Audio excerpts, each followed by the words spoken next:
Hi guys, I am going to go ahead and do a quick video on how to put on a party sash. I've had a few people ask me what was the best way to go ahead and do that so it doesn't slip and slide everywhere. So give me a second, I'll go ahead and, hi mama, do that for you. I gotta hurry though and the baby's sleeping. Okay, so we're going to use the Mermaid Bride party sash, and what you want to do is put it over your neck.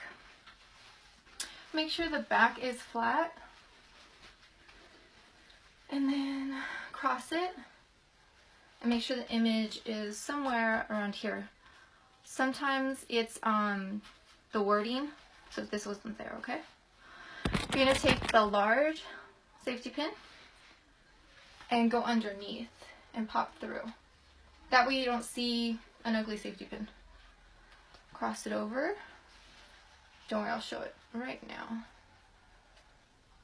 Okay, so when you're done, it's gonna look like that. Barely see it. It's gonna lay flat. And then I like to use the second one, and I include two for you underneath here. And this will just kind of help it not slip and slide. Sometimes a little easier for someone to help you, but you could definitely do it by yourself. Okay, see, little dot. So there you go, and it's gonna not slip and slide. Now these are 70 inches long, so there is gonna be a little tail. You can leave a note at checkout to make it shorter, but this is to allow for, you know, larger busted women. Excuse me, larger busted women, full figured women. Hi Steve. Hi Mandy. So that will allow for easy size adjustment, because I noticed some people prefer it to be sewed, but that doesn't help really tall women, really short women. So there you go. Let me know if you guys have any questions, or if you need help with any other item that I sell.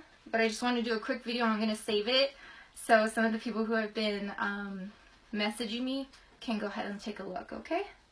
Hi guys. The kids are sleeping, so I'm trying to hurry. Alrighty. There you guys go. Happy Monday, guys.